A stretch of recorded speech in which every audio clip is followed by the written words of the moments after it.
Hoxe queremos recibir na Ferida Aberta no 36 a unha das voces máis destacadas do memorialismo coruñés, o sociólogo, pedagogo, expresidente da CRMH, Manuel Monge. Que tal? Como estás? Moi boas. Moi boas, aquí estamos. Benvido a Ferida Aberta no 36. Non sabes cantas ganas tiña de falar contigo, porque eres todo un referente, non? Unha persoa que tes aí. Bueno, nada, de referente nada. Desde que era ben nova, non? Porque estamos falando dunha persoa que naceu en Valladolid, non? Sí, en Laguna del Duero, en Valladolid, hai case, non sei se xa cumpriches xa, hai 79 anos, que levas décadas contribuindo a reescribir ese relato desde a investigación, pero tamén desde o activismo. Eu teño unha curiosidade, quería saber un pouco como nace o teu compromiso antifascista, como lembras a tua infancia, a tua adolescencia en plena ditadura franquista ali en Laguna de Duero, en Valladolid. Sí, bueno, comenzar dicindo que meus pais e meus irmáns maiores eran de Dueñas, ¿no? Da provincia de Palencia, ao lado de Vente de Baños, ¿no? Donde está o monasterio da Trapa, ¿no? Que é moi coñecido, ¿no? Bueno, sí. Pues en Dueñas, pues en 1936 era un concello de 3.000 habitantes, ¿no? Entón, prodúcese o golpe militar de 1936, entran os fascistas en Dueñas e hai 125 personas asesinadas. De unha poboación de 3.000 habitantes, 125 persoas asesinadas. Desas 125, 25 eran mulleres, que é un tanto por cento elevadísimo, ¿no?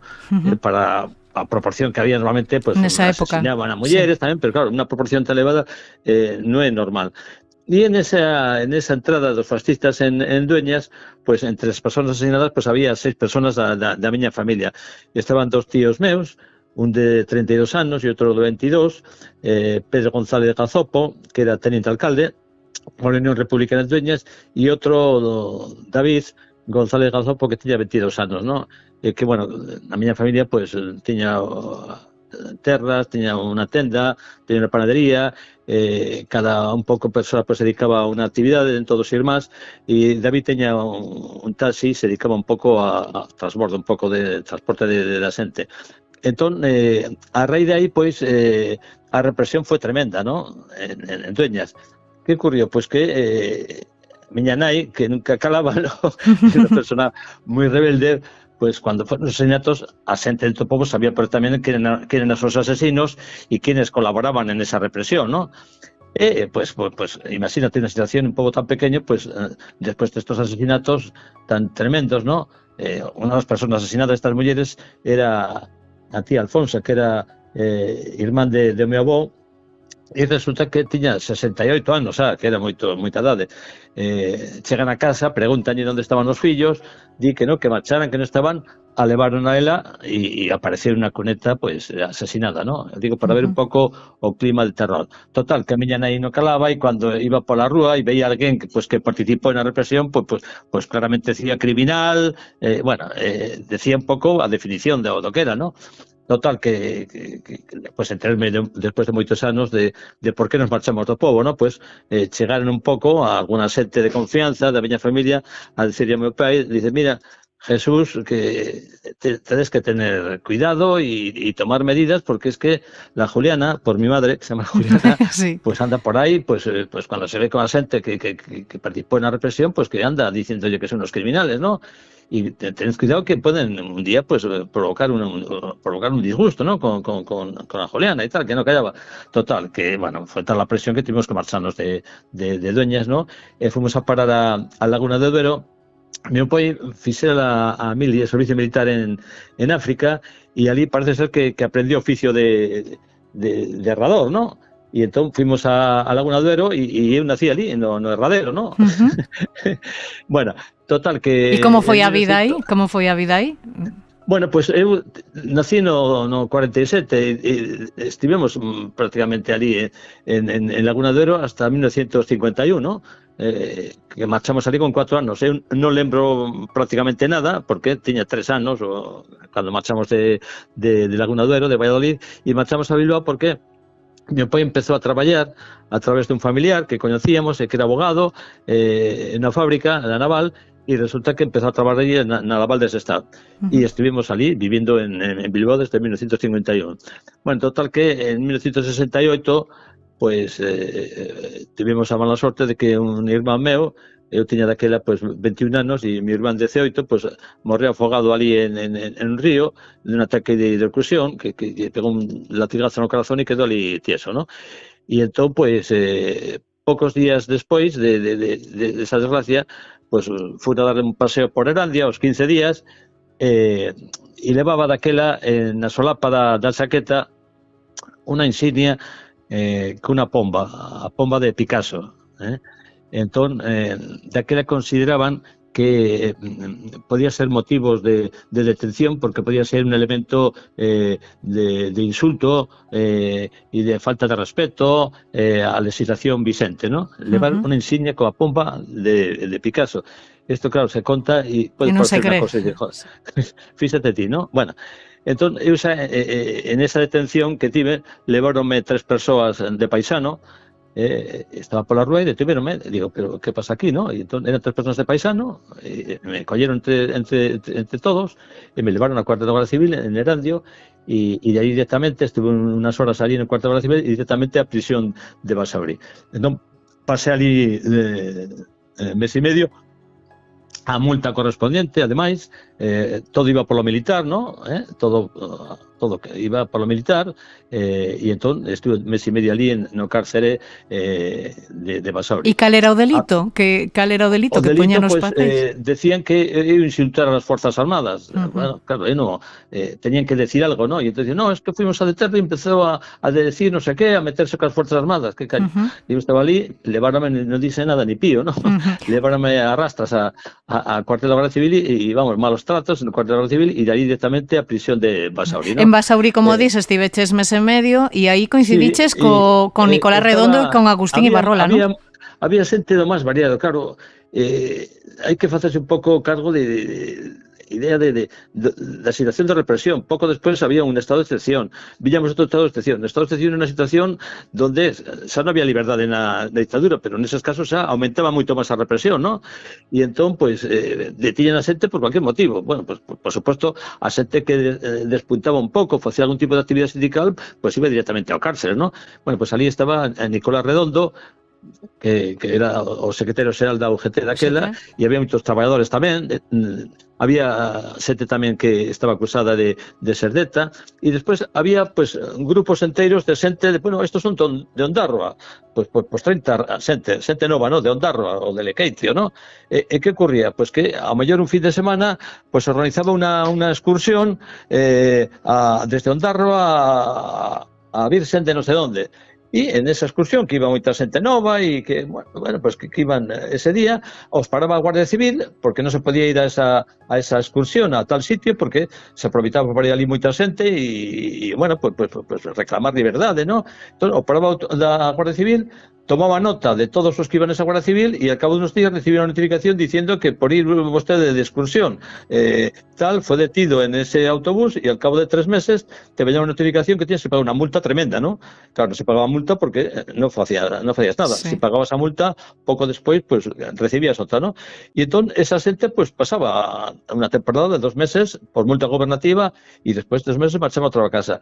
Esa era un pouco a situación. Había outra xente, pues, significada a nivel cultural, el caso de Agustín Ibarrola, que estaba ali tamén, ¿no? Agustín Ibarrola, pues sabes que foi unha persona moi significada a nivel de pintor e muralista, e estaba tamén ali, xuntamente co irmán, Josu Ibarrola, e bueno, despois coincidí con el en A Coruña, por certo, que estivo presentando unha exposición en A Coruña, e achegueime ali, e entón foi moi curioso porque cando saíamos do cárcere había un taller facendo ali un tamboril, ¿no? Pequeno, feito con madera, e entón a todos os presos que salían do cárcere, que estaban un mes, ou 2 meses, ou 6 meses, pues como lembranza, pues lle regalaban este tambor, ¿no? E eu tiña na casa ese tambor e, bueno, lo guardaba, ¿no? E na tapa do tambor, pues firmaban todos os desa comuna, ¿no? Había dúas comunas, ¿no? No cárcere de Basauri. E entón, cando chegou Agustín, digo, coño, pues voy a saludar e tal, fui ali e, bueno, digo, hola, Agustín, tal, e entón seguí de tambor, digo, mira, aquí está o teu nome, digo, hombre, tal. E él lembrabase, non se lembraba, ¿sí? Pues penso que sí, porque lembro que me regalou un libro para ler, e tens que ler isto e tal, porque daquela estaba estudiando, e dice, bueno, tens que ler este poema pedagóxico de Makarenko e tal, e recordo que me recomendou a súa lectura e tal, e entón enseguida me identificou e tal, ¿no? Bueno, o caso é que estiveches mes e medio, recuperas a liberdade, non sei se estiveches moito tempo máis en Euskadi ou viñeches pronto para Galicia. Sí, un pouco como aparece este sentimento antifranquista, ¿no? Claro, apréndese moito en política co que falando, ¿no? Pero ás veces non necesita falar moito, ¿no? Simplemente con ver, ¿no? Entón, eu que me decatei en Bilbao, xa, tiña 4, 5, 6, 7 anos, o que había en riba da cama da habitación dos meus pais, había ali un retrato, que normalmente había un crucifixo, ¿no? Nas casas ponían un crucifixo, ¿no? Encima da cama, ¿no? Bueno, pues neste caso, en riba da cama dos meus pais non había ningún crucifixo, había un retrato, ¿no? E os retratos de dos personas ali, que parecían maiores do que era, ¿no? Entón, despois decateme de explicar, ¿no? Que eran os irmáns da miña nai, ¿no? Pedro e David, ¿no? Que fueron asesinados, ¿no? E entón, pues, ese cuadro que leva a moitos sitios, ¿no? Nos actos que hai así de denuncia da represión e dictadura, pues levo ese recuadro, ¿no? Ese retrato dos tíos meus, ¿no? Entón, eso foi un pouco unha primeira toma de contacto, ¿no? Dice, mira, en esta familia pasou esto, hubo asesinatos e aí están David e Pedro e aí estuvieron, ¿no? E bueno, estuvieron durante moito tempo. E despois, o que é un pouco a vida normal en Bilbao, pues eu lembro que poñíamos a radio para escoitar o parte, ¿no? O parte era o informativo do Radio Nacional, ¿no? Sí. Que estaban a mediodía e pola noite, ¿no? En parte. E entón lembro que cando acababa o parte, acababa tal, informativo nacional, non sei cuánto, tal, e acababa sempre da mesma forma, ¿no? Viva Franco, arriba España, e empezaba lindo, chinta, bueno, pues eu lembro perfectamente que cando daban noticias inmediatamente salía o Viva Franco e tal, a miña nai sempre, cuando decían Viva Franco y tal, siempre decía lo mismo, anda fuera, cabrón. Y cuando decía Viva Franco, arriba España, y acababa diciendo, fuera, criminales. Y apagaba la radio, ¿no? Cuando empezaba o lindo, ¿no? Chinta. Bueno, pues eu lembro eso, ¿no? Claro, entonces... Iso acabou marcando, desde logo, a configuración do teu pensamento. Informativo, e acababa, miña nai, anda fuera, cabrón, por Franco, anda fuera, criminales, ¿no? Bueno, despois pola noite, pues, eu lembro un pouco, pues claro, esto te vas marcando, ¿no? Era un neno, pero es que era todos os días. Pola noite, a poñer en Radio París, ás 11 da noite, ou a Pirinaica, ali, unha radio que tiñamos na cociña, e todos escoitando. Oye, que pareces que os miñeiros de Asturias están en folga, non sei que, non sei cuánto. Es decir, que facías un seguimento un pouco do que estaba pasando gracias á radio que tiñas ali na cociña, ¿no? Bueno, quero dicir que a información un pouco máis detallada chegou cando era maior, pero xa de pequeno, pues na casa tiña aí o retrato e tiña esas experiencias de que, bueno, de que aquí pasou algo e que nós non podemos calar, ¿no? Despois de 68 eu empecé a traballar moi novo. No 64 estaba traballando no Concello de Bilbao, de delineante, porque mi irmán era topógrafo e estaba no urbanismo e acabei os estudios de bachillerato na Universidade Laboral de Sevilla. Estuve do 61, 1961 64. Deronme unha beca, porque claro, si no podías seguir estudiando, si no tenía una beca, y estuve 3 anos ali na Universidade Laboral de Sevilla, que estaba resentada polos salesianos, ¿no? Y entonces, cuando regreso de Sevilla no 64, de vacacións, non me dixo o meu irmán ni nada, ni 5 días. Inmediatamente, Manolo, empezas a traballar nun estudio de arquitectura, tal, porque dábame ben o dibuixo, empecé a traballar. Despois de facer esos 3 meses no verán, nese estudio de arquitectura, me dixo, bueno, pues xa estás un pouco entrenado e tal, empezas a traballar mañá no Concello de Bilbao, ali en alumbrado, e estuve traballando. E no 69, despois de haber pasado polo cárcere de Basauri, estuve anteriormente na Universidade Laboral tamén de Alcalá de Henares, despois de estudiar en Bilbao, estando traballando no Concello de Bilbao, delineante, polas mañás era de 9 a 2, iba a comer, e pola tarde iba a la Escuela de Ingenieros, a estudiar ingeniero industrial en la Escuela de Bilbao, ¿no? Despois enteréme que estuviera tamén estudiando ali na Escola de Géneros Irureta, que fora entrenador do Deportivo durante moitos anos na Coruña. Bueno, pois Irureta, que a xente veía que era entrenador deportivo, que entrenador, pero claro, non sabía que era ingeniero tamén industrial, Irureta. Todo o mundo ten un pasado.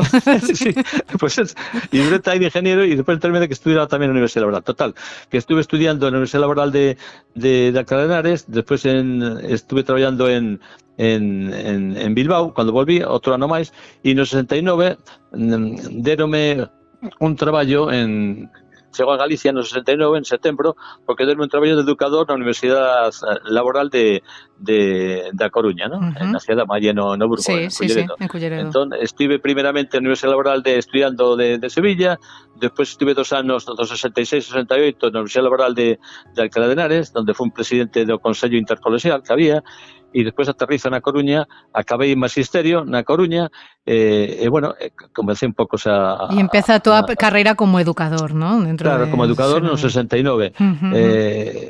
Pidín prórroga para ir a Mili, porque xa tiña daquela, pues máis de 3 anos máis do normal, que ibas a 21 anos, e despois pues estuve facendo a Mili, primeramente nun campamento militar, que facías 3 meses de campamento en Cáceres, no campamento de Santana, e despois destinárome na Policía Militar en el Pardo. Había una compañía de policía militar en el Pardo que era la policía militar de la división acorazada Brunete número 1, ¿no? La división acorazada era un foco de fachas, como todo el ejército, ¿no? Y entonces estuve allí haciendo a Mili, viviendo en Madrid. Acabo a Mili, esa como mestre, incorporóme a vida civil, e casamos o 2 de setembro de 1972. Eu tiña 25 anos e a miña muller pues tiña 20. Sí. Entón, estivemos traballando os dous, empezamos no Colexio Belén, en Ferrol, e ali estuvimos un pouco... Sí. E cando levabas un ano, volvenche prender, claro, coincidindo co proceso Milún, non? No 73, en xaneiro do 73, ingreso na Organización Revolucionaria de Traballadores, que tiña algún contacto esa de Madrid, que estuviera aí en a Universidade Laboral de Alcalá de Henares, e cando chego a Coruña, pues contacté con esa xente que coñecía de Madrid, e bueno, ingresé en xaneiro do 73 na Organización Revolucionaria de Traballadores, pues daquela pues había xente coñecida, pues entre algunas personas, por exemplo, pues Paca Sauquillo, Francisco Sauquillo, que sea presidenta do PSOE de Madrid, que fuera diputada na Asamblea de Madrid, eurodiputada, e ahora es la presidenta do PSOE de Madrid. Cando acabou a ORT nos anos 80, pues disolvémonos e desapareceu, pero alguna xente marchou ao PSOE.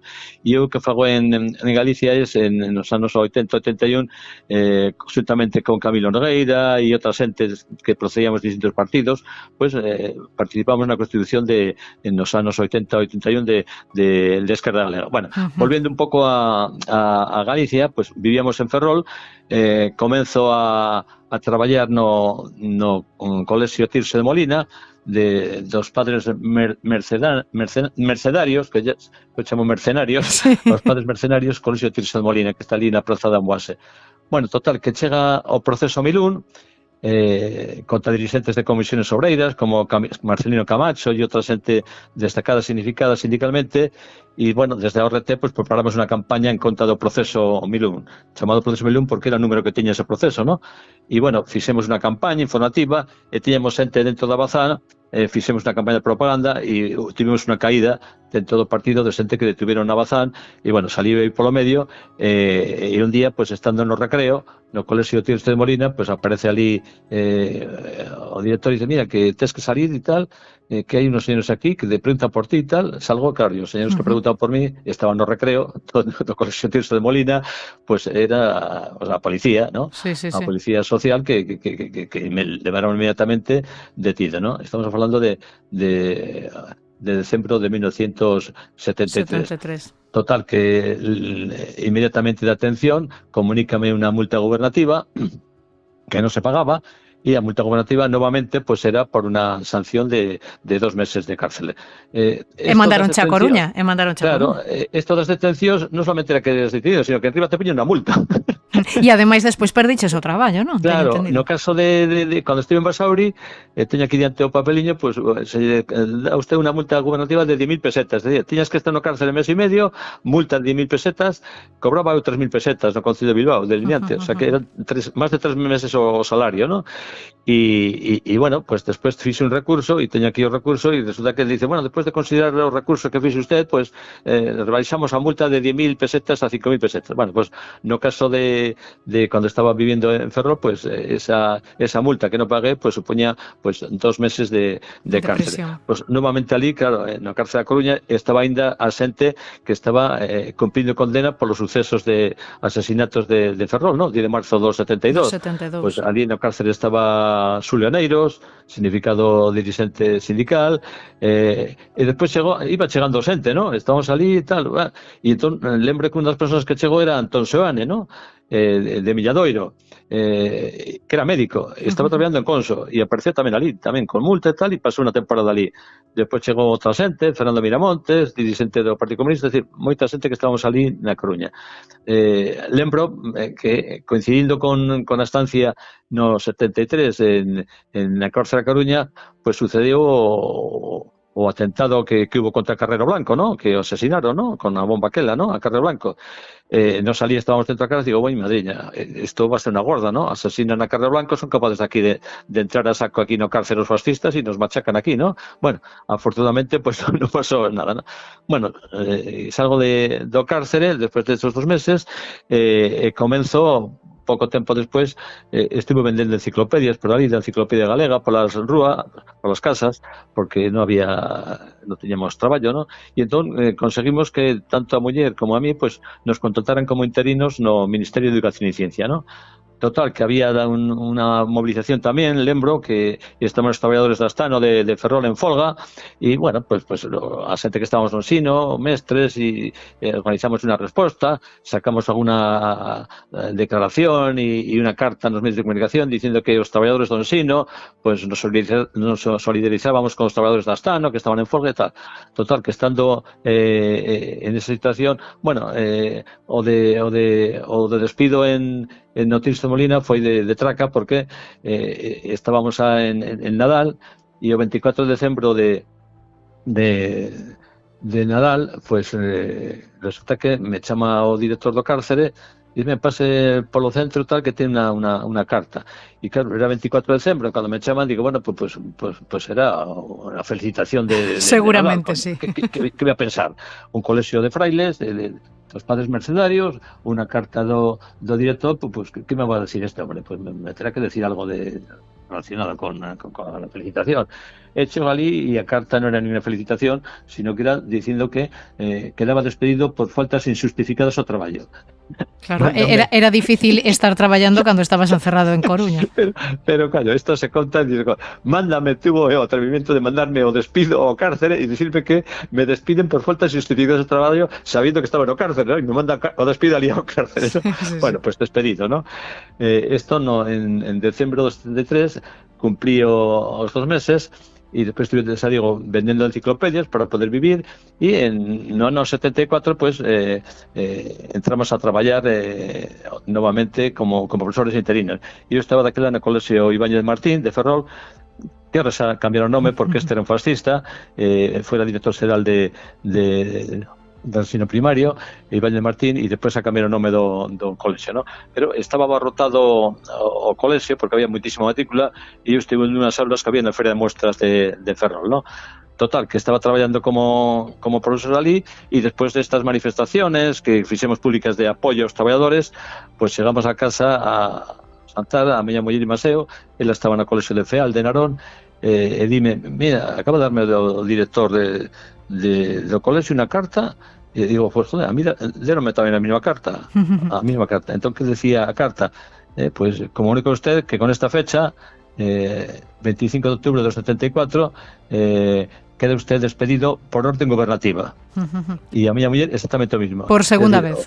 Claro, o da orden gobernativa, agora, pues, se a un profesor tiene algún problema, pues abre un expediente, esas cosas, ¿no? pero bueno, en este caso nada del expediente. Allí, pues simplemente quedó usted despedido por gubernativa. Quien firmaba esta carta era el delegado provincial, ¿no? De aquella. Estamos hablando del 25 de octubre de 1974. Tengo diante aquí la carta está despedido por gubernativa. O que me mandó esa carta era el delegado provincial, que era Pedro Caselles. Bueno, Pedro Caselles. Después resulta que después de este despido, que dice, bueno, en Ferrol no hay nada que hacer, el segundo despido, cárcere, hay que cambiar de aires, y volvimos un poco a donde tenía a miña muller a familia, a Coruña, ¿no? Y eu seguía militando na ORT, estaba como responsable político de Galicia e estaba tamén no Comité Central.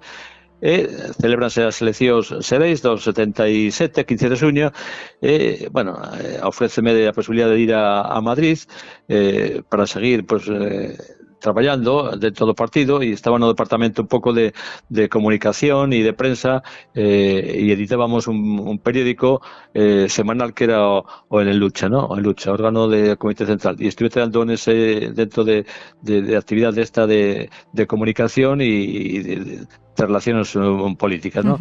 Y estuvimos en Madrid pues casi 3 anos, ¿no? Traballando eu e a miña muller traballando de interina. E despois reincorporámonos ao ensino de unha forma pues moi curiosa, ¿no?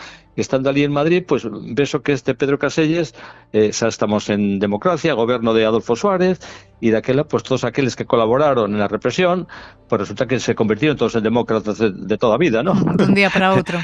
Claro, chega a democracia, anos 80, 79-80, todos demócratas, ¿no? Goberno do UCD, y bueno, aquí no pasó nada, ¿no? Bueno, y enteróme por los medios de comunicación que Pedro Caselles, que fuera o que firmara como delegado provincial nuestro despido, pues era director general de GB, ¿no? Y bueno, por esta ocasión, total que pido ali a unha compañera de ali do xornal de Lucha, digo, mira, fanme unha tarxeta de visita, cartulina e tal, que poña Manuel Monge González tal, membro do Comité Central da Organización Revolucionaria de Traballadores. Bueno, entón, con esa tarxetiña de Manuel Monge González, Comité Central da Organización Revolucionaria de Traballadores, presentéme no Ministerio de Educación e Ciencia. E que pasou? E entón, pues claro, chego ali e digo, mira, que quería falar con este señor e tal, e entrego a tarxeta a unha chica que me atendía ali, que era a secretaria, foi coa tarxeta, tardou 1 minuto en salir o Pedro Caselles. 1 minuto, es decir, sin cita previa nada, salió mangado, ¿no? Y entonces, claro, este hombre le lembraba, ¿no? que quién era yo, y entonces, saludamos tal, y digo, mira, veño aquí porque fomos transferidos a miña muller e Maseo en no 74 do Ministerio de Educación e Ciencia por gubernativa, e eras tío el delegado provincial que firmabas aquí, le veía a carta de despido, ¿no? Por gubernativa. Y sí, hombre, sí, pero eso fue una cosa de secretaria que se confundió y puso allí una cosa mal y tal, de gubernativa, es decir, o tío no sabías a qué decir. Digo, bueno, pues a ver cómo arreglas esto, porque claro, estamos en democracia y claro, si hay una amnistía, y a ver, te dice, bueno, pues arreglamos esto y tal, xa falaré con Jaime, que hasta ahora de delegado de Educación en A Coruña, pero a ver cómo hacemos, efectivamente. Al cabo de unos días me dijeron, no, xa os van a admitir o readmitir, y vamos, inmediatamente hicimos maletas y nos trasladamos de Madrid a Coruña y empezamos a traballar xa como interinos. Nos dieron a posibilidad de presentarnos en unas oposicións que había que se llamaban restringidas, ¿no? Eran unas oposicións que facilitaban un pouco a entrada con xente que a mellor levan moitos anos dando clase. Bueno, total, que fixemos oposicións restringidas, inmediatamente comenzamos a traballar xa nos anos 80. E como foron eses anos de ensinante nos anos 80? Bueno, pues con máis problemas, ¿no? Con máis problemas. Dos disgustos, en cuanto querías facer algo, xa estamos en democracia, Sí. O sea, que non penses ti que claro, pero a democracia daquela, ¿no? E a democracia que seguimos tendo, ¿no? Entonces, estábamos reincorporados, ¿no? A aprobar as oposicións, e estaba provisional, que tardábamos moitos anos en ser definitivo, en darte unha plaza definitivo, e andabas de un lado para outro, e estivemos 7 ou 8 anos así de un lado para outro de destino provisional. E un dos destinos que tiña eu foi no Colexio Público de Agualada, ¿no? En Coristanco. E entón, estando nese colexio, pues tamén había un abarrote de rapaces, o que pasaban moitos colexios que non estaban capacitados para atender a tanta xente, e meteronos ali en un baixo, con un aula do grupo de rapaces que me tocaba a mí, pues meteronnos en un baixo de un grupo de 3 pisos, de unha casa de 3 pisos, no baixo, meteronnos ali con os rapaces, e resulta que o sitio ese, pues, non tiña ventilación ninguna, o sea, estaba pechado totalmente, había un váter que comunicaba directamente con donde estaban os rapaces, e entón eu avisei, digo, mira, que es que isto non reúne as condicións mínimas a nivel de tal, hai unas normativas de sanidade e isto non ten ni ventilación ni entrada e tal. Pero bueno, eu seguí dando clases, claro, por supuesto, ¿no? Y bueno, diciendo eso, que no se podía estar ali total.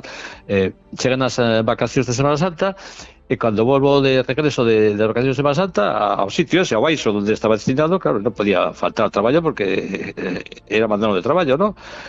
A topo de que estaba a escola, vamos, o baixo ese pechado, ¿no? Entón, digo, mira, que teño a escola pechada. E digo, sí, pero que es que se pecha o local ese porque como ti dices que non ten condición, se pecha. Bueno, e que fago cos 30 rapaces que teña? Non, tens que subir arriba ao colexio, que estaba ali a 300 metros, tens que ir ao colexio e dar a clase ali no comedor. Y digo, pero ¿cómo? Es que comedor escolar no se puede, en un comedor escolar no se puede hacer un aula, ¿no? Que es para comer. Y dice, no, pero no hay otro sitio, así que a comedor. Digo, no, esto no, hay que buscar otro sitio en condiciones, pero no puedo dar, porque además es que hay una normativa de comedor escolares donde dice que no se puede utilizar o comedor escolar para otros usos que no se o comer ali, os rapaces, ¿no? ¿Y entonces? No, pues tienes que ir ali. Digo, no, es que no.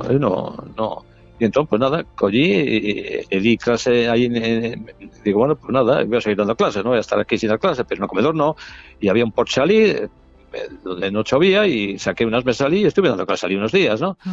Por cierto, estaba Manuel Rivas daquela xa de xornalista, estamos falando de 1984, e fun ali, como me parece que está de corresponsal de Televisión Española ou Radio Nacional, bueno, total, que fiz ali unha entrevista, e claro, tuvo moita repercusión, porque claro, era unha escola que se pechaba, e que o profesor estaba dando clase no comedor, que se negaba, e tal, total, apertura de expediente, por negarme a dar clase no comedor escolar.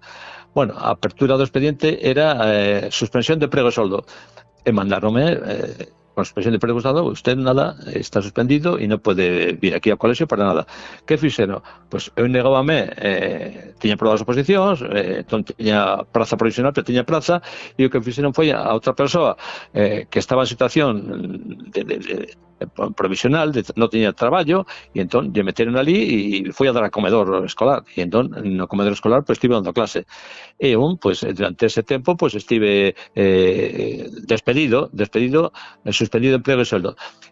Hubo unha cosa, vamos, impresionante de solidaridade, porque fixéronse asambleas de profesorado de todo Bergantiños, pero claro, daquela, ante esta situación, eran asambleas de 100 200 mestres, o sea que unha cosa tremenda, ¿no?, de solidaridade. E convocouse para un día determinado unha folga xeral en toda a comarca, no Bergantiño.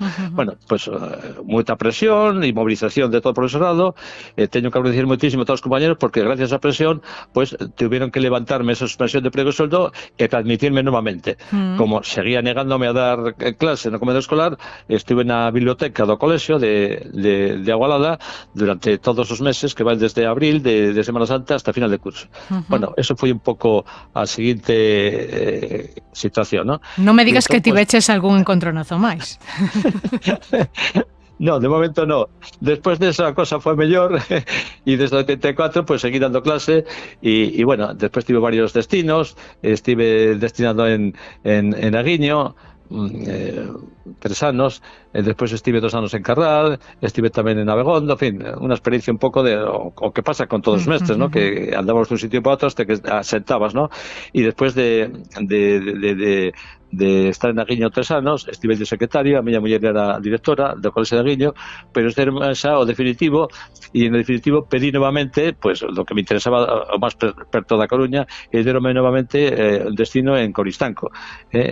Anteriormente o despido suspensión de emprego e sueldo, en Agualada, esta suspensión de emprego e sueldo era en Agualada, que era do concello de Coristanco, e volví a estar novamente en Coristanco, e ali estuve 12 anos hasta que me deron un pouco pues o destino máis cerca da Coruña no Instituto Manuel Murguía de Arteixo. Durante estes anos pues eu empezara un montón de veces a carreira da socioloxía, ¿no? Cando estaba en Bilbao, no 68, pois despois de sair do cárcere, esos meses e medio, pois comecei outra vez novamente a traballar no Concello de Bilbao, de delineante, e polas tardes pois iba á Universidade de Deusto a facer Socioloxía, fiz en primeiro de Socioloxía. Despois, estando en Madrid, non me valía o ese primer ano, fixen outra vez no Colexio San Pablo de Madrid, outro curso novamente primeiro de Socioloxía. Entón, a muller xa me dixo, mira, xa está ben de tanto primeiro e non das feito. Digo, claro, son centros privados e non me sirve o que fago unha nota. Claro. Total, que animoume e dixe, mira, tens que acabar xa de unha vez o de Socioloxía, que xa está ben. Bueno, matricularme na UNED e estuve facendo, pues, nos tempos libres, pola noite, de tal, e estuve, pues, 6 ou 7 anos facendo novamente os cursos, primeiro, segundo, terceiro, cuarto, e por fin acabei a carreira de Socioloxía, e entón, pues, pude concursar como profesor de Xeografía e Historia, e estuve 6 anos como profesor de Xeografía e Historia no Instituto Manuel Murguía de Arteixo. Bueno, estamos ano 2003, eu daquela xa levaba tempo militando no Bloque Nacionalista Galego, desde o ano 1994, que a xente que estábamos en Camilo Nogueira e outra xente que estábamos militando en Esquerda Galega e depois en Unidade Galega, pues nos incorporamos ao Bloque, ¿no? Ao BNG. E aí é cando das o salto a política, ¿no? Sí, e estivo en A Coruña, pues participando en un montón de cosas. Cuando estive en Aguiños 3 anos, pues aproveitamos, eu militaba daquela en Esquerda Galega e bueno, promovimos ali un montón de cosas, fixemos unha asociación cultural que era Xoves Culturais do Barbanza, despois creamos unha plataforma para pedir e reclamar o Hospital do Barbanza, es decir, que despois vimos que dieron froito, ¿no? Aquelas movilizacións, estamos falando de hai moitísimos anos, pues dieron froito e se construiu o Hospital do Barbanza, ¿no? Total, que chegou a Coruña e, bueno, pues consideré que había que tamén promover algún tipo de organización ou asociación para facer debates e conferencias. Promovimos ali un club que se chamaba Club de Opinión Foro Cívico, ¿no? Que fixo Manuel Rivas un pouco o manifesto fundacional. E son os anos nos que empeza a agromarse os movementos memorialistas, non? Claro, estando de concelleiro en 2003 sacamos daquela no BNG 6 concelleiros, sacamos 6 concelleiros, o 25%, e sacamos 28.500 votos. Foi un récord hasta agora, porque faltaron uns 140 votos para ter o 7º concelleiro, que acabaría coa maioría absoluta que tiña Paco Vázquez, ¿no? Que o sacou polos pelos ese ano 2003. E entón estive de concelleiro de 2003 a 2007. Os amigos de toda a vida da Escola de Magisterio, cando estive de concelleiro esos 14 de 2003 a 2007, decía, bueno, Manolo, ti sigues deliberado, ¿no? Digo, no, es que eu non estive nunca deliberado, non me digas. Claro, como veían que estaba sempre activo. Digo, no, es que eu nunca estive deliberado, teña que ir a traballar, ¿no? Todos os días. Despois dedicábame a actividade política e outras cosas, ¿no? E entón, eu, durante eses anos que estive de concello, de 2003 a 2007, daba todas as clases, non me perdaba ni unha hora, como todo Dios, e despois pues iba a facer algo no concello, cando salía de clase, podía normalmente coller as horas que electivas a primeira hora, que a xente non lle gustaba ir ás 8:20, que empezaban as clases, eu collía a primeira hora e ás 12, cando acababa un pouco a xornada, pues iba ao concello a ver que había, ¿no? E estuve 14 anos de concelleiro. Despois continué cumprí xa en 2007 os 60 anos, levabas a 38 anos de actividade laboral e con 35 xa podías ter dereito a xubilación total, ¿no? O sea, ingresos o máximo, ¿no? E entón en 2007 collí a xubilación e entón foi un pouco aí donde bueno, pudime dedicarme un pouco máis ao tema memorialista. Sí. Estando no Concello, pues empezaron a constituirse a nivel memorialista asociacións e entidades. E entón, bueno, pues consideré que estando de concelleiro en 2003, pues que podía ser unha boa ocasión para tomar iniciativa de constituir alguna entidade tamén memorialista na Coruña. E, bueno, a nivel personal, pues convoquei unha asamblea de xente que conocía e digo, pues mira, hai que convocar aquí e facer algo na Coruña contra o resto do franquismo, franquismo nunca máis e tal. E foi así como en 2004, pues se constituye a Comisión pola Recuperación de Memoria Histórica da Coruña, ¿no? En 2004. Así que levamos 22 anos. Nace a CRMH e empezan xa as grandes movilizacións pedindo a devolución de Meirás, nas que o teu rostro empeza a facerse máis coñecido aínda, non? Constituímos a CRMH en 2004 Pero claro, una de las cosas que queríamos era recuperar un poco todo lo que fue robado, ¿no? Y en esos robos estaba Pazo de Meirás y estaba a Casa Cormide. Eu participar na primeira corporación democrática nos anos 80, cando regresamos de Aguiño, pues participara con os compañeros da candidatura de Unidade Galega, que tiñamos daquela 5 concelleiros, dos, Gonzalo Vázquez Pozo, Pura Barrio, eran concelleiros por Esquerda Galega. Unha das iniciativas, eu era o responsable municipal daquela de Esquerda Galega, nesa primeira corporación democrática do 79-83, e presentamos a primeira iniciativa para a recuperación para o pobo do Pozo de Meirás. Pois claro, ríronse de nós, ¿no? Diciendo, onde manestes, ¿no?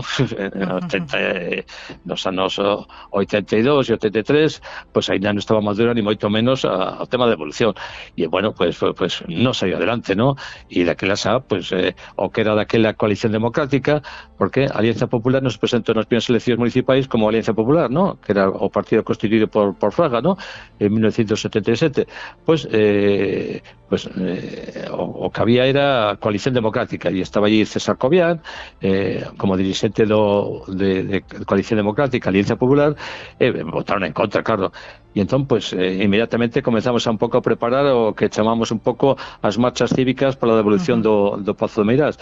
Efectivamente, eu daquela non estaba de presidente, estaba Beatriz Gómez Amigo, fue presidente de 2007 a 2011 del CRMH, y bueno, una de las actividades más significativas fue precisamente todas estas marchas cívicas que celebrábamos anualmente para la devolución do Pazo de Meirás. Al final pues había pues un manifesto lembrando que eso fue un robo, que no fue tal, y é importante un pouco o relato sobre Meirás, porque unha cosa é o relato oficial que se estivo dando e outra o que pasou, ¿no? Nos procuramos desde o primeiro momento, desde a CRMH, informar. Por qué? Porque en ese momento o máis revolucionario, por decirlo de algún xeito, é informar, porque a xente non sabía como se chegou a mans do Franco o Pozo de Meirás. A xente pensaba que era unha agasalla, un regaliño, creo que se decía, no, o pobo de Galicia, o pobo da Coruña, fixe un agasallo, un regaliño a Franco, e así consiguen Franco o Pozo de Meirás. Bueno, pues eso é o que está difundido. E a xente non podía opinar, ni estar por la devolución, ni reclamar nada, porque non había información. Tivemos que facer moita información de como se conseguiu, que realmente hubo un auténtico imposto revolucionario a traballadores públicos, entre ellos a nai da miña muller, pues traballaban aí na maestranza de administrativa en un departamento del Ministerio de Defensa, ella da civil, claro, e entón, pues piña na casa un recibo de peña, pues, contribución para o Pazo do Caudillo, ¿no? Pues 10 pesetas, 20 pesetas. E entón, claro, aqueles traballadores que se negaban a facer esa contribución, pues, as tienen naquela época, ¿no? pues todo o mundo pues, facía unha aportación. Os concellos exactamente o mismo, tiñan que poñer a facer unha aportación para o Pazo de Caudillo, o Pazo de Meirás. Nos concellos, pues, iban tamén casa por casa pidiendo aportacións, tal. Total, que aquilo fue realmente un impuesto revolucionario como o que cobraba ETA, ¿no? Sí. Bueno, e o que pues, daquela parecía imposible conseguiuse ao final recuperar para o medio público Meirás. Era moi difícil porque es que a dereita, o Partido Popular, primeiro a Alianza Popular e despois o Partido Popular, estaban implicados co franquismo. Claro, entón, en todos os libros que escribo, un pouco recuperando a memoria, digo, mira, ahora que hay debate sobre que é o Partido Popular, de que van, si van de dereita, de centro, ou de centro-dereita, ou liberais, como se disfrazan, digo, bueno, hai que ver un pouco as orígenes deste personal, ¿no? E as orígenes de Partido Popular, antes a Alianza Popular, pues son o mes de marzo de 1977. Faltaban 3 meses para as eleccións xerais. E daquela, el marzo de 77, de que se estaba falando? Pues todo el mundo está hablando, oye, que parece que hay elecciones, que vamos a, parece que nos van a legalizar. Y bueno, estaba todo el mundo pensando en la libertad y en la democracia. Pero había otra gente que estuvo durante muchísimos años ejerciendo de fascista, en teles en Fraga, y claro, pues esos no estaban por la democracia, estaban por la continuidad del franquismo. Y entonces fue un congreso de Constitución promovido polos chamados Sete Magníficos, ¿no?, que eran significados dirixentes da ditadura, os Sete Magníficos, entre eles Fraga, se celebra este Congreso de Constitución de Alianza Popular en marzo do 77, e o que fago é difundir que decían os medios de comunicación dese Congreso, ¿no?, para ver cales son as raíces, ¿no?, do Partido Popular actual. E el Diario 16, que era daquela un xornal o máis conocido, que publicaban cosas, pues titulaba así o Diario 16 este Congreso: 3.000 neofranquistas entusiasmados celebran su primer Congreso de Unificación. Gritos de Franco, Franco, Franco na finalización do Congreso. Es decir, celebran un Congreso e acaban el Congreso 3.000 personas en pie gritando Franco, Franco, Franco.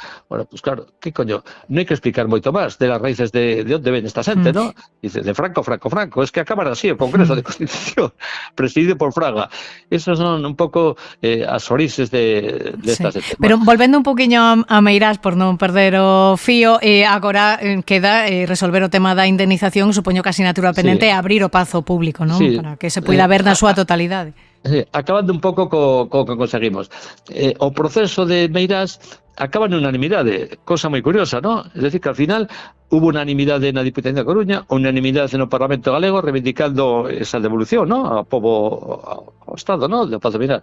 Pero es que durante 27 anos, o alcalde de Sada era Ramón Rodríguez Ares, de Partido Popular, que tiña un despacho a foto de Franco. E, por supuesto, durante 27 anos, o Concello de Sada, onde estaba Meirás, estuve dicindo que o Pazo Meirás era o Franco. É dicir, que hubo unha resistencia numantina por parte do Partido Popular, da dereita, para que se devolvese. E aí están os documentos. Cando a marea un pouco de información e da comunicación e da movilización cívica foi aumentando, claro, non son tontos, e oye, que quedamos solos aquí, todo o mundo dice que a devolución, e se apuntaron a esa devolución. Claro, a batalla de Meirás, que eu sempre falo da batalla de Meirás, ¿no?, pois non acabou ainda. No. Eu falo un pouco da batalla, utilizo así expresións un pouco que a xente digo, oye, está Manolo coa batalla. Digo, sí, bueno, es que esta é unha batalla que dura moitos anos, ainda non acabou. Falo da longa marcha tamén, ¿no? Digo, claro, esta é unha longa marcha. Bueno, pues, en que situación estaba neste momento esa batalla? Bueno, pues, que conseguimos, efectivamente, a devolución. Pero hai moitas cosas pendentes. Unha das cosas es que a familia Franco sigue con recursos que aínda se resisten a devolver todo o que levaron dali, levaron todo o que pudieron, as estatuas esas de estos profetas que estaban ali no Pazo Meirás, e se resisten a devolver. Bueno, aínda está en proceso. Pero es que o máis grave ahora, e digo que non acaba a batalla, es que para que se va a utilizar? Entón, ven a siguiente paso desta batalla. Entón, pues claro, aí está moi interesado o Partido Popular, antes Feijóo e ahora Rueda, que bueno, pues eso que se dedique ao Pazo de Meirás como unha cosa de lembranza literaria, ¿no?, para encontros literarios, tal, porque claro, Emilia Parzo Bazán e tal. Bueno, o sea, que quien desfigura totalmente o que era e o significado político de Pazo de Meirás. De Pazo de Meirás. Claro, residencia do jefe de Estado, donde había Consejo de Ministros, lugar de residencia oficial y tal. Claro, a un movimiento memorialista, y bueno, mire usted, ahora o que toca es reivindicar, en primer lugar, que se devuelva todo robado, que se pueda entrar con total libertad de visitar todas las dependencias. Ahora mismo, si tú pides una visita a Pazo Meirás, no puedes ver todo con su edificio. O que ves son los jardines por fuera y a capela y poco más, y a entrada. Pero ainda está pendente a visita, por así decirlo, a totalidade do edificio, e está pendente que uso se va a dar. Entón, que pedimos Movimento Memorialista? Pois que o uso sexa fundamentalmente dedicado á memoria democrática, lembrar o que foi o franquismo e que fuese un pouco unha imaxe, ¿no?, de esos 50 anos de dictadura. Que despois hai unha referencia de decir, mira, pues que o Pazo de Meirás tamén foi de onde viviu ali a familia de Pardo Bazán, pues podía entrar tamén, pero fundamentalmente lembrar un pouco pues o que foi un pouco o Pazo de Meirás como referencia de 40 anos de dictadura, dedicado a todo o memorialismo, o mismo que a Illa de San Simón, pues que está desvirtuado totalmente, ¿no? Dedícanse para facer concertos ali, o sea, fíxate, tío, o significado de Illa de San Simón, ¿no?, donde morreron centos e miles de persoas, ¿no? na illa de San Simón. Recentemente acaba de incoarse tamén o expediente para declarar lugar de memoria ao Campo de Aragón en Ourense, o vello cárcere de Lugo, pasou tamén recentemente coa cidade de Ferrol. Por que é importante sinalar estes lugares e non sei se temedes que a posible chegada ou a posible reconquista por parte do Partido Popular de outros espazos políticos pois poida afectar a todas estas declaracións? Sí, eles o que pretenden é un pouco que todos estos lugares de memoria democrática pasen desapercibido, que estén sin ninguna referencia ao fascismo, porque eles aparecen ali como protagonistas. Pasa co Pozo Mirás, pasa co Casa Corride, que seguimos aí na loita, e siguen presentando recursos. Es decir, a familia Franco que fai continuamente recursos, son multimillonarios, e entonces pues tienen un equipo de abogados tremendo e siguen con recursos. Na Coruña, por exemplo, o tema da Casa Corride, que es outra vertiente memorialista, ¿no?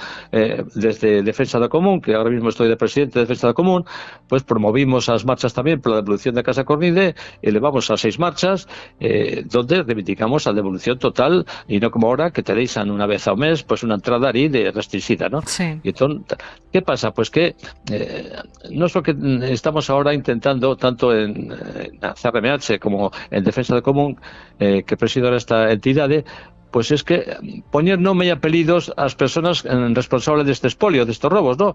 E entón, eso é moi difícil que aparezca nos medios de comunicación. Facemos un manifesto pola evolución da Casa Corride, hai 2 anos fixemos unha marcha, tal. E entón, en ese manifesto sempre decimos, mira, es que se chegou a este robo porque unhas de personas que contribuíron a este robo. E aí decimos, mira, es que no caso da Casa Corride e do Pazo de Meirás, en esta comisión que hubo, ¿no?, pro Pozo do Codillo, pues estaban unas personas moi significadas, como Pedro Barrié, e estaba tamén os alcaldes que facilitaron este robo da Casa Corride, estaba Alfonso Molina, Sergio Pello María, estaba Álvarez Sotomayor, que fixo xestións ca familia de Franco para que se quedasen coa propiedade de Pozo de Meirás. Pero claro, esa información que nos distribuimos non aparece nos medios de comunicación normalmente, es decir, no aparecen sinaladas as persoas que hai que quitar a distinción, porque claro, Pedro Barrié aparece claramente implicado neste robo, colaborando con Franco, no exército sublevado, con aportacións económicas, despois recibía moitos favores, foi designado como conde de Fenosa, pero claro, as cosas van mellorando, ¿no? E son optimista, ¿no? E entón, a nova lei de memoria democrática por primeira vez comeza a sinalar con nomes e apelidos as persoas que se lles quitan distincións e por qué. E unha das persoas que aparece sinalada en esa lei de memoria democrática de 2022 é Pedro Barrié. Se retira o conde de Fenosa en atención ao obxecto da lei. Sí. E o obxecto da lei, o día propio da lei, é a defensa dos valores democráticos. E entón, a Barrié se lle quita claramente o título de conde de Fenosa, o mismo que outros moitos, distincións de marqueses, por esa colaboración con franquismo. Bueno, pues resulta que, a pesar de haber esa lei, pues Pedro Barrié aparece cunha avenida en A Coruña, el fillo predilecto, medallas, retratos, en fin, unha cosa, sí. Un incumplimento. Levas anos traballando para que se retiren as honras a todas estas persoas, claro, e tamén para que se retire a simboloxía franquista das nosas vilas e cidades. Creo que tes sinalado máis de 545 elementos só na Coruña. Por que esa resistencia das autoridades para retiralos dunha vez por todas? Claro, ¿qué ocurre con estas leyes? Estoy preparando un artículo que voy a titular Basta xa, acabemos con esta vergüenza. ¿Por qué digo que basta xa? Es que tenemos una ley de memoria histórica de 2007, muy bien, no se cumple. Tenemos una ley más avanzada de memoria democrática de 2022. Muy bien, no se cumple. Ahora, en noviembre de 2025, se aprueba un decreto para hacer un catálogo de elementos contrarios. No se cumple. Entonces digo, mira, aquí el problema de fondo no es que tengamos una ley, un decreto. El problema es que no hay voluntad de política para ejecutar esa ley. Y entonces aquí, aunque falta que por parte del gobierno, en este caso concreto PSOE, pero puede haber otro partido, se le diga a todos los concellos, mire usted, a ley de memoria democrática, algo tan sincero como esto, di en artículo 1 que aquí hubo un golpe militar, cosa que aparece por primera vez, fíjate ti, si vamos lento. No aparece la ley de memoria democrática de 2022, en el artículo 1, diciendo que aquí hubo un golpe militar, un golpe de Estado. Es que producto de ese golpe militar, o régimen que surde en ese golpe militar é un régimen ilegal. Aparece tamén por primeira vez, es decir, un golpe militar e un régimen ilegal. Pero es que en 1946 acaba a Segunda Guerra Mundial Nacións Unidas, os explico sempre isto un pouco, aproveito para facer un pouco de propaganda, como digo, un minuto de publicidade. Pois no libro este que acabo de publicar ahora, usted debería saber, pois explico isto, mire usted, es que aquí hubo un golpe militar, nunha pelea entre abuelos, como di Feijóo, que despacha o 36, dice, no, aquí non pasou nada, aquí hubo unha pelea entre abuelos, mire usted, non hubo unha pelea de abuelos, hubo un golpe militar que é o que di a lei. E o régimen que sale de aquí, en Nacións Unidas hai unha resolución en o 46 donde di que ese chamado régimen, que é o que nos enseñaban a nos na escola, pois o régimen, eu estive con o régimen durante moitos anos e todos os que estudiou, pois nos libros de historia tal, o régimen, bueno, pois Nacións Unidas di en 1946 que o chamado régimen era un régimen fascista, con mayúscula. Que a veces hai un pouco medo a definir o que pasou aquí e se dir que, bueno, se sabe moi bien o que hubo aquí, se era autoritario, bueno, non foi unha dictadura, era unha cosa autoritaria, deben a mí usted. Nacións Unidas o define no 46 como un régimen fascista, que hubo aquí, con eliminación de todo tipo de libertades e represión brutal. Bueno, pues con esos elementos resulta que non se cumple nada o que di a lei. Si ese régimen que sale do cine a lei como ilegal, todos os nomeamentos derivados dese régimen legal son ilegais. Es decir, cando chega a unha persona a ministro, pois non elixe ninguén, é o ministro de dictadura. Mire usted, ese ministro de dictadura, el caso de Fraga, que estuvo de ministro de dictadura, pois o nomeamento que ten de fui adoptivo, pois é ilegal. Mire usted, es que este foi alcalde da Coruña ou de Ferrol, mire usted, es que esos alcaldes non son elixe ninguén, eran nomeados a dedo por o gobernador civil, por lo tanto, esos alcaldes de dictadura son ilegais, e o gobernador civil non elexía ninguén, era puesto a dedo. Bueno, pues quiere decir que os ministros da dictadura, os alcaldes da dictadura, os gobernadores civis, todos os golpistas, etcétera, son todos ilegais e, por lo tanto, non poden ter esas distincións ni nas avenidas ni as rúas. Bueno, pues en eso estamos. Retirar as honras e a simboloxía franquista das nosas rúas, claro. Conseguir que se cumpra a lei, chamar as cousas polo seu nome, son algunhas das asignaturas que temos pendentes, tanto do movemento memorialista como da sociedade en xeral. Ti que fuches optimista, ti que fuches educador, crees que tamén outras asignaturas pendentes é traballar un pouco e facer pedagogía dentro das escolas, Manuel? Sí, eu son optimista, porque es que sempre que se abre unha porta, penso que hai que cruzar esa porta e utilizar esa porta, ¿no? ¿Qué porta se abre nesta lei de 2022? Que aparece por primeira vez que é obrigatorio ensinar no currículo escolar, incluir no currículo escolar, hai que incluir falar da dictadura e da represión. Claro, esta referencia é unha revolución total. Es decir, que hasta ahora, si eu, hai 20 anos, a un profesor se corría dentro do que había que explicar de historia, mire usted que aquí hubo unha dictadura ou non un alzamiento nacional, como dicen os fastos, un alzamiento nacional, non, aquí hubo unha dictadura, producto dun golpe militar e a represión, tantos miles de asesinatos. Bueno, pues se algún profesor se atrevía a decir eso, podría ter unha denuncia, cuidado, e perder o puesto de traballo. Bueno, pues resulta que ahora cambiou a cousa. Non é que se poda facer, sino que é obrigatorio. O Ministerio de Educación e Ciencia, a Xunta de Galicia, pode chamar a atención a un profesor ou profesora si dentro da súa explicación de currículo escolar non introduce no programa que ten que explicar a dictadura e a represión. Claro, isto abre o mundo, pero un mundo que está por recorrer. Outro día hubo un encontro que estive en Santiago de educadores, de profesores, algunos estamos retirados, no jubilados, e era un pouco intercambiar experiencias de o que se está a facer, e se están empezando a facer cosas moi interesantes, ¿no? Pasa que hai que difundirlo. Por exemplo, pues empezar nos centros de ensino a explicar o que foi a represión. Lembro que unha das ponencias que hubo ali foi de unha profesora, que está de profesora de historia no Instituto Virgen da Cela de Monfero, e estaban estudiando durante todo o curso con rapaces de cuarto de secundaria, es decir, rapaces moi novos, de 15 anos, e estuvieron durante todo o curso estudiando a represión e lugares de memoria dos concellos de Vilarmayor, de Monfero, de Aranga e de Irisoa, de esos 4 concellos. E fixeron un traballo extraordinario, indo casa por casa, informándose de onde hubo represión, con fotografías, un traballo extraordinario. Eu, por curiosidade, vexo ese traballo, son 80 páxinas, moi ben impresas, con fotografías, un papel extraordinario. Estaba subvencionado e pagado polo Concello de Monfero, con a alcaldía do PSOE.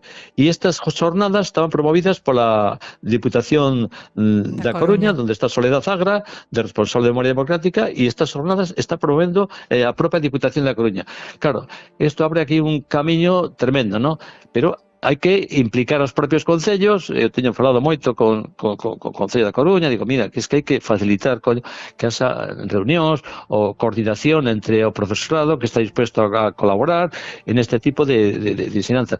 Pero o máis curioso é que en este centro que digo de Monfero, a profesora que leva isto, Paula Cadaveira, despois de presentar en Betanzos este traballo, que presentei malí para coñecerla e tal, chamoume aos 15 días e dime, mira, Manolo, estamos traballando con isto de represión e historia, para que os rapaces coñezan un pouco de primeira mano que a ditadura, que é o que temos que explicar.